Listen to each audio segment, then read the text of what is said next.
Nah, saya di sini akan melanjutkan materi dari teman saya sebelumnya. Jadi tuh sebelum sebelum saya menjelaskan, saya akan memperkenalkan diri terlebih dahulu. Perkenalkan, nama saya Oktavia Anggarani Irawan dari kelas IT 4703 dengan NIM 103032330086. Di sini saya akan melanjutkan materi dari Security in Wireless and Mobile Network. Nah, di sini tuh yang pertama itu materinya tuh Wi-Fi dulu. Nah, jadi pertama-tama itu ada authentication sama encryption. Nah, di slide ini tuh itu dikenalin bahwa ketika sebuah perangkat mobile kayak laptop, HP, kalau perangkat itu tuh ingin terhubung ke Wi-Fi, dia tuh bakalan ada langkah-langkahnya dulu. Nah, langkah yang pertama itu tuh yang pertama association. Nah, association ini tuh perangkatnya itu yang dimana menjalin komunikasi dengan access point. Nah, ini tuh tahap awal buat koneksi secara fisik kan. Nah, koneksi secara fisiknya tuh melalui apa? Yaitu melalui gelombang radio. Terus yang kedua itu ada authentication. Nah, kan tadi kan udah terkoneksi tuh secara fisik. Nah, perangkatnya itu tuh harus ngebuktiin dia tuh berhak nggak ngeakses jaringan ini. Nah, biasanya itu kayak melalui password ataupun metode autentikasi yang aman. Jadi dia tuh harus ngebuktiin dia tuh berhak nggak sih ngeakses jaringan ini. Lanjut, materi selanjutnya itu ada discovery of security capability. Nah, itu tuh kan ada langkah-langkahnya. Nah, langkah yang pertama dalam proses autentikasi itu tuh penemuan kemampuan keamanan dulu. Jadi, yang pertama itu access point tuh akan nyebarin informasi kayak jenis-jenis autentikasi sama inskripsi. Tapi yang itu tuh yang didukungnya doang. Jadi kayak semisal WPA2 ataupun WPA3. Nah, setelah itu perangkat mobile tuh bakalan ngerespon dengan memilih metode keamanan mana yang ingin digunakan. Kayak semisal perangkat, terus AP, terus kalau sudah itu perangkat sama AP itu kalau udah bertukar pesan tapi belum ada autentikasi, terus dia tuh belum ada kunci enkripsi juga, dia tuh pesan-pesannya tuh masih bisa disadap. Jadinya tuh belum termasuk aman lah. Nah, untuk proses selanjutnya itu tuh ada mutual authentication sama key derivation. Nah, untuk proses itu tuh berlanjut ke autentikasi dua arah. Nah, sama pembuatan kunci sesi. Nah, perangkat sama autentikasi server ini tuh dia tuh memiliki kayak share secret gitu, kayak rahasia bersama. Biasanya tuh dia tuh kayak berupa PW atau password. PW itu password. Nah, terus dia itu keduanya itu tuh menggunakan nonsense sama hashing kriptografi. Nah, nonsense tadi tuh dia tuh kayak semacam bilangan acak gitu buat menghindari serangan gitu, kayak ngulang-ngulang pesan lama. Nah, terus kalau hashing kriptografi dia tuh kayak mastiin integritas dari pesannya itu buat ngecegah manipulasi. Dengan ngegunain informasi tersebut itu, mobile sama AS tuh bisa ngehitung kunci sesi. Jadi nanti ya tuh digunakan buat enkripsi komunikasi. Terus lanjut ke materi selanjutnya itu ada WPA3 handshake. Nah, proses handshake itu tuh dalam WPA3 tuh ada 3. Nah, yang pertama itu tuh AS tuh bakalan ngebuat non AS. Terus dia tuh ngirim ke perangkat mobile. Nah, perangkat mobilenya itu ngapain sih? Nah, di perangkat mobilenya itu dia tuh ngebuat nonce-M. Apa itu nonce-M? Dia tuh kayak bilangan acak milik perangkat. Nah, terus dia tuh bakalan gitu kunci sesi kan? Kunci sesi dari mana? Kunci sesi itu dari nonce AS sama nonce-M, terus dari yang share secret tadi. Nah, terus abis itu dia tuh ngirim balik ke nonce-M. Terus dia tuh kayak ngegunain share secretnya tuh sama non AS. Selanjutnya dia tuh kayak AS itu tuh bakalan ngehitung KMAP yang sama. Jadi tuh kayak dia ini mastiin bahwa pihak-pihaknya itu tuh benar-benar tahu share secret. Nah, mungkin segitu aja ya dari submateri yang WiFi. Terus saya akan lanjut ke 4G sama 5G. Nah, sebelumnya itu ada struktur autentikasi di 4G. Nah, dalam 4G ini tuh base station sama entitasnya itu berada di jaringan yang sedang dikunjungi oleh pengguna. Kayak namun autentikasinya tuh nggak dibuat oleh mereka. Jadi itu kayak dibuat sama HSS. Jadi tuh kayak ke seorang pengguna yang masuk ke jaringan yang baru, jaringan itu tuh hanya bisa kayak sebagai perantara doang. Sedangkan verifikasi yang sebenarnya itu tuh tetap dilakukan di jaringan asal ini. Nah, biar autentikasinya itu tetap aman. Jadi tuh kayak tetap aman walaupun si user atau pengguna ini tuh bakal pindah-pindah tempat tuh bakal tetap aman. Terus di materi selanjutnya itu ada kunci sesi di dalam 4G.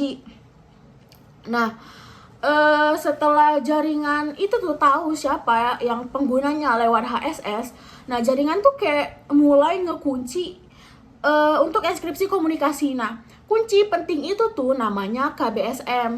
Nah, KBSM tuh apa sih? Kayak KBSM tuh kunci sesi yang dimana perangkat mobile sama base station. Nah, proses pembuatan itu tuh melibatkan 3 pihak. Yang pertama tuh HSS di home network, dia tuh kayak sebagai otoritasi terus. Nah, otoritasi terus MME itu tuh sebagai perantara di jaringan sendiri. Nah, jadi HSS itu tuh ngebuat token sama kunci. Nah, kuncinya itu berdasarkan kunci rahasia tadi yang sudah dibagiin sebelum dengan SIM card. Nah, terus selanjutnya tuh ada permintaan autentikasi dari mobile. Nah, langkah awal dari autentikasi ini tuh dimana perangkat itu tuh bakal ngirim pesan attack yang isinya itu kayak identitas unik pengguna. Terus apa tuh namanya, pesan ini tuh bakalan dikirim dari perangkat ke base station, terus dia tuh ke MME. Nah, jadinya tuh kalau akhirnya tuh jadinya tuh apa tuh kayak langkah ini tuh prosesnya tuh bakalan ke HSS di home network kan. Nah, lanjut di IMSI itu tuh bakalan berguna. Kenapa berguna itu karena fungsi dari IMSI itu kayak sebagai nomor induk pengguna seluler. Nah, itu tuh bisa mengidentifikasi pengguna dari pusat. Jadi tuh kayak pesan apa tuh namanya jaringan asal tahu bahwa pengguna ini tuh sedang berada di luar jaringan dan butuh validasi kayak gitu. Lanjut dari respon perangkat mobile. Nah, pas perangkat tahu dia tuh nerima token, dia tuh bakalan ngitung sendiri pengguna kunci rahasia yang ada di SIM-nya itu. Nah, jadi hasil perhitungannya itu tuh disebut RESM. Nah, RESM ini tuh nilainya itu harus sama dengan RES HSS yang dibuat sama HSS sendiri. Nah, jadi tuh setelah selesai ngehitung, perangkat itu tuh bakal ngirimin ke RESM ke MME. Nah, jadi tuh perangkat sendiri itu tuh belum tahu apakah hasilnya tuh benar atau tidak. Jadi MME inilah yang bakal ngecocokin nilai itu. Terus selanjutnya tuh ada validasi autentikasi. Nah, tadi kan ada ngebahas MME. Nah, MME ini tuh bakalan nerima nilai dari RESM dari perangkat. Nah, setelah itu tuh dia tuh bakalan ngebandingin nih dengan res HSS yang dikasih sama HSS sebelumnya. Nah, kalau semisal nilainya sama, artinya tuh perangkat tuh memang memang asli dari yang punya kunci yang sah tadi. Nah, terus kalau maaf sebelumnya device saya tadi mati. Jadi akan saya lanjutkan untuk materinya. Nah, tadi kan ngebahas perangkat asli. Nah, itu kalau semisal autentikasinya berhasil, MME itu tuh bakalan ngeberitahu ke base station bahwa perangkat sah itu tuh udah bisa diterima sama jaringan. Terus MME ini tuh bakal ngasih kunci yang dimana kuncinya itu nanti tuh bakalan dipakai buat enkripsi komunikasi. Nah, selanjut pengguna kunci sama perbedaan 4G sama 5G. Nah, bisa dilihat di slide. Setelah proses autentikasi selesai, perangkat sama base station itu tuh sama-sama ngebentuk kunci yang kunci itu buat apa? Itu tuh bakalan digunain buat enkripsi data sama sinyal kontrol itu lewat jalur 4G. Nah, ini tuh bakalan mastiin kalau semua komunikasi itu tuh nggak bisa disadap. Nah, jadi di jaringan 4G ini tuh keputusan buat nerima atau menolak perangkat di MMA itu tuh bukan di 4G tapi di 5G. Keputusan itu tuh bakal langsung dari home network. Nah, MMA di 4G di 4G maaf, MMA di 5G itu tuh kayak sebagai perantara yang cuma bisa menolak tapi nggak bisa ngeputusin sendiri. Nah, jadi kayak gitu.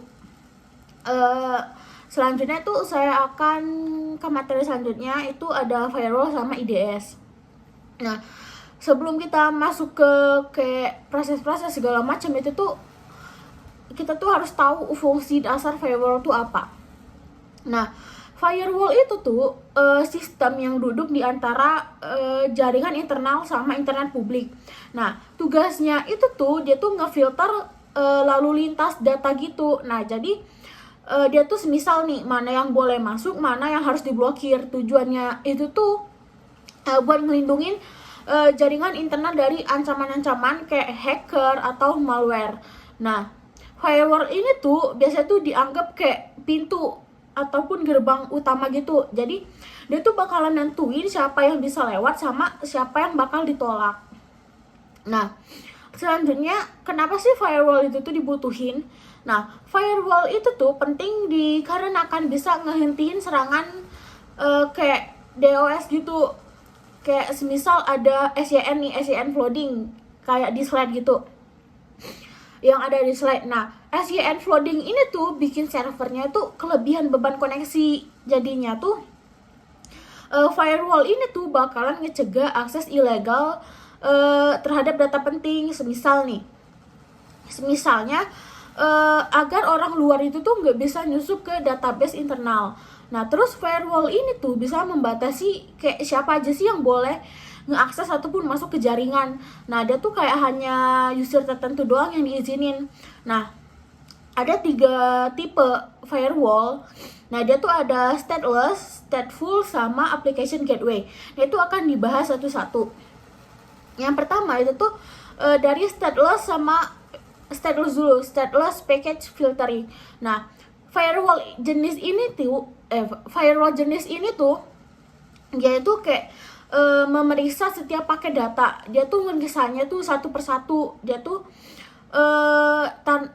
kayak meriksanya tuh tanpa ngingetin konteks koneksi. Jadi tuh dia tuh cuma lihat IP kayak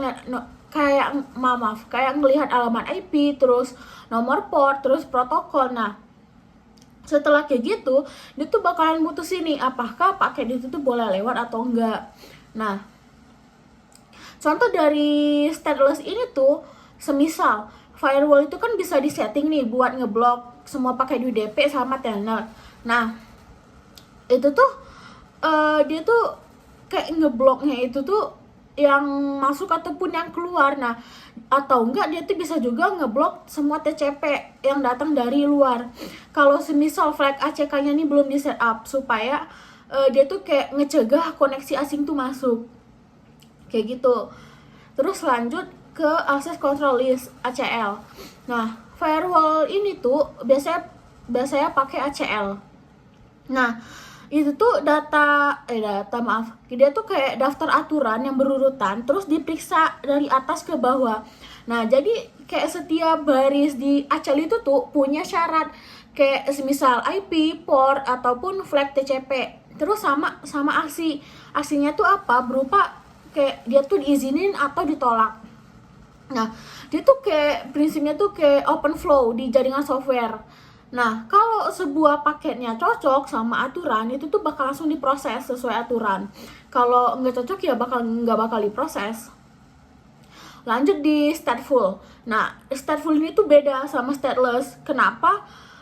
Karena stateful ini tuh jenis nyimpan informasinya tuh kayak mana ya, tentang koneksinya tuh sedang aktif. Jadi dia tuh bisa tahu dia tuh bisa tahu apakah sebuah paket masuk akal dalam konteks koneksi yang sedang berjalan nggak. Semisal dia tuh tahu kapan koneksi dimulai dengan SYN terus ditutup dengan FIN juga tuh, dia tuh tahu, jadi bisa nolak paket yang datang dari luar kalau semisal koneksinya tuh belum dibuka. Nah ini tuh bikin filternya tuh jauh lebih pintar dibandingkan dari stateless ya, dari stateless. Nah contoh dari stateful itu tuh nunjukin versi ACL yang udah ditambahin kemampuan. Nah firewall ini tuh dia tuh bisa melihat apakah sebuah TCP yang udah ada sebelumnya itu tuh dia tuh bisa nggak sih ngenolak paket dari luar, terus kalau koneksinya belum pernah dibuka. Nah jadi sistem ini tuh jauh lebih aman dibandingkan stateless tadi karena ngerti konteks. Terus lanjut materi selanjutnya itu ada application gateway.